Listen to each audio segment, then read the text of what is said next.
Hello, I hope you all are doing good in your life. A very happy new year to you all. I wish you, your family, your known, and the people you care for should achieve what they are aiming for. Now, let's talk about IELTS listening exam. IELTS listening exam is one of the exams which requires your utmost attention. It requires full concentration, a complete focus so that you can score your desired marks or you can achieve the bands you are in search for. Now, in listening exam, before I delve into tips and tricks, would like to give you a quick overview how listening exam actually happens. In listening exam, it's one of the exams which is similar for IELTS academic and IELTS general. The duration of this exam is of 30 minutes. During these 30 minutes, different recordings will be played. From those recordings, you have to find out the answers for the questions mentioned on your questionnaire. You have to be careful because these recordings will be played once only. You cannot stop, you cannot rewind, you cannot forward them. So, the key lies in listening attentively or actively. So, while listening, you will have question paper in front of you, you have to put your answers. All right. So for the students who are taking computer based exam, they don't have any extra time apart from 2 minutes review, whereas those who are taking paper based exam, they do have 10 additional minutes, but during those 10 minutes no recording will be played. It's just the time to transfer your answers from your question paper or your question sheet to your answer sheet. Now, in your listening exam, there are four parts, which means four recordings will be played. Normally, first two recordings are from your social life or daily life. Remaining two, which means number third and number fourth, are from academic or educational settings.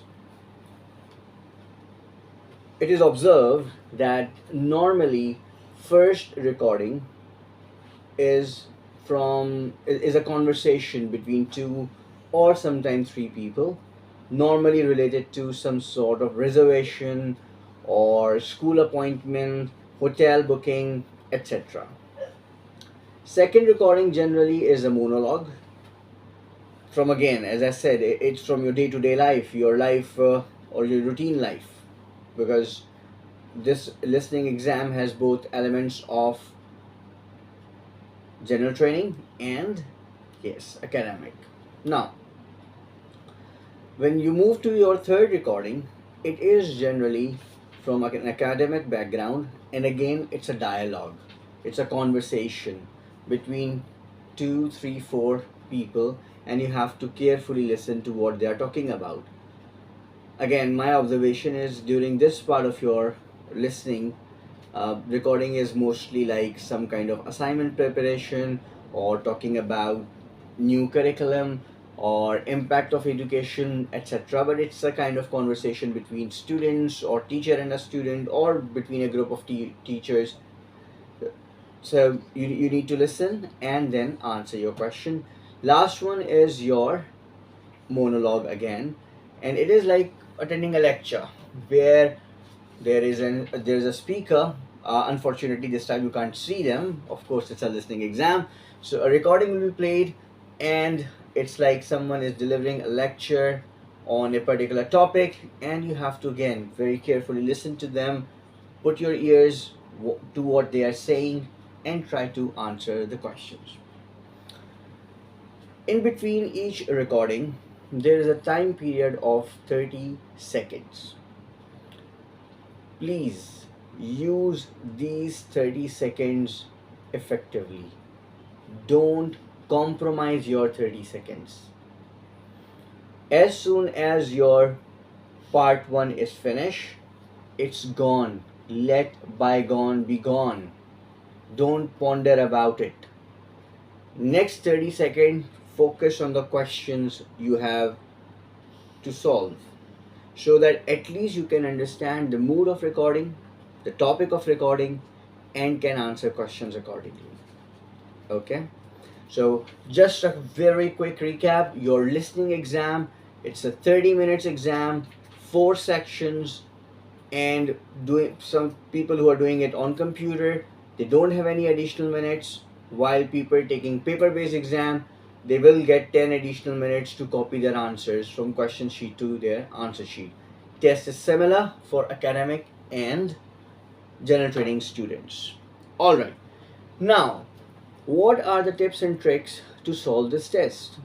Number one thing, make sure that you are good at listening. Surprised? Yes, I know. Most of us confuse listening with hearing. The two are very different. For example, I'm talking right now, you're listening to this video, and you may be hearing different recording. Maybe tick, tick, tick of a clock, meow of a cat. You must be having a pet at home, or maybe a baby is crying. So all these sounds are coming in. So what is listening and what is hearing? The one you are paying attention to is what you are listening to. So if you are listening my lecture, your attention is towards it, it's listening to you. Whereas the tick tick tick of the clock is hearing, which is an involuntary action. Your ears are mashallah capable of hearing. So anything happen, they will hear. Alright? So it's very important that you should do an active listening, an effective listening to get good score in your IELTS exam. Now, how to do good listening? I certainly urge people planning for IELTS exam, give yourself a time so you can be on a path where you can score better. Try to listen to different podcasts, audio podcasts I'm talking about, or movies, and not only try to listen to them.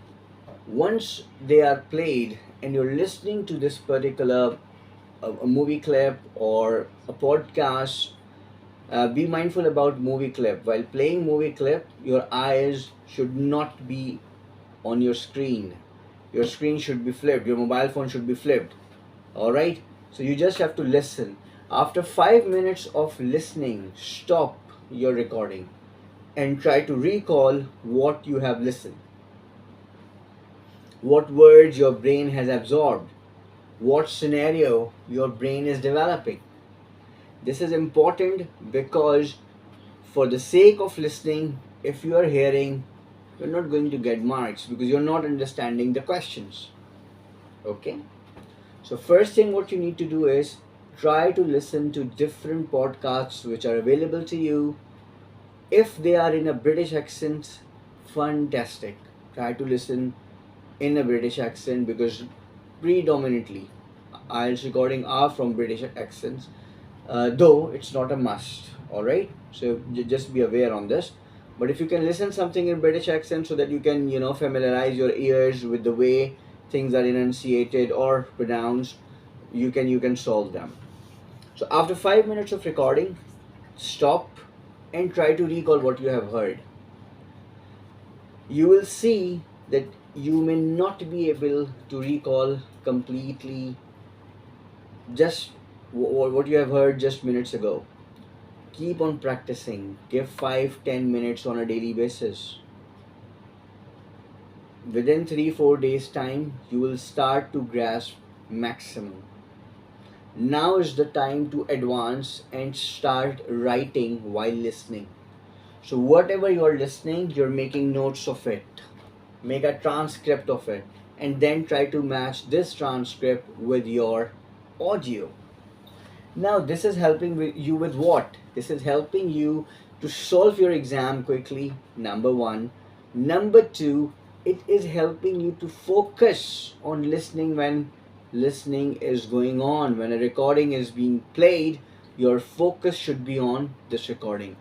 So this exercise, if you want to score good in your IELTS exam, please, please, please do this.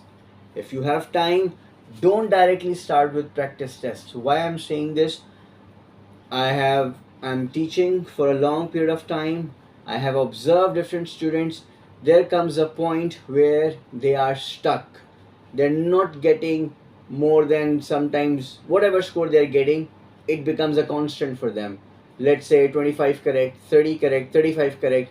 They're not going beyond it. Why? Because now they're just solving the practice test, not paying attention to the skill itself. Remember, I always say IELTS is examination of your language skills. So listening is a skill. Focus on a skill so you can get better marks in your test. So number one thing is listen to audios, try to write them down and verify if you are writing them down correctly. That's the number one thing, the key thing. Post which it's listening exam, fantastic to hear, and in fact some people are very happy to hear that there is no grammar involved, but spellings are there and spellings are important. I'll share one experience. One of my students, he was very weak at spelling. When he did his test, I was checking one of his practices. His all 40 answers were correct, but spellings were wrong. So you can imagine, despite knowing what he's listening, when his spellings were wrong, he will not be able to get the right marks. So focus on spellings. Try to pay attention to pronunciations. This is why I'm saying try to listen to things so you can enunciate a word.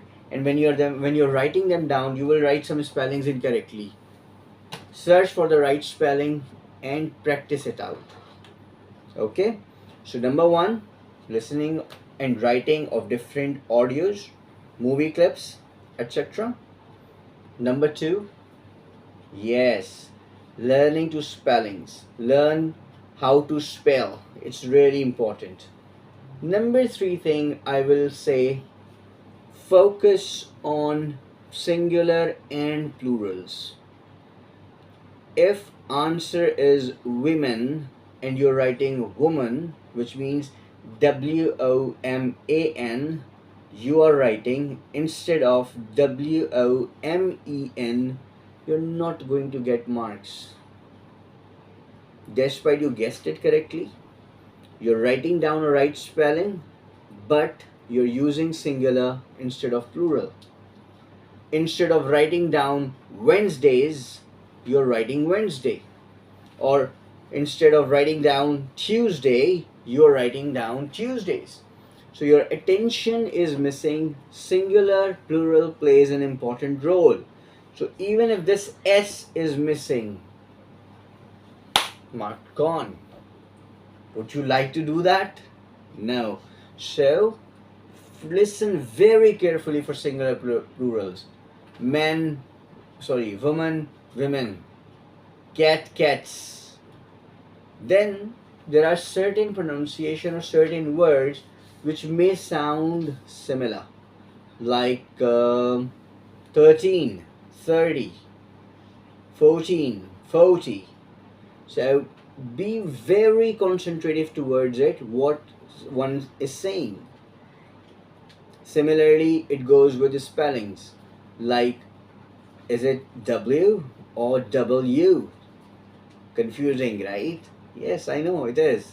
So just look at how they are pronouncing it. Is it a pronunciation for an alphabet W, or it's a uttering of word W? Okay, so focus on this. And this focus will only come when you're practicing. Okay, fantastic. Now, so number first tip, audios. Number second tip, spelling. Number third, what was number third? Correct. Pronunciations, singular, plural. Sometimes people make very silly kind of mistakes. For example, in recording it was said 2010. Oh, sorry, 2011. So they are still writing 2010 because it was in the recording. No, the information has been rectified, corrected. Okay. I hope this listening less session must have given you some insight about the IELTS exam. Stay tuned to my channel. If you're not still a subscriber, please do subscribe it for a good cause so we can spread knowledge. And if you want to get in touch with me, do comment and I would love to answer you. Till my next video, see you. Goodbye.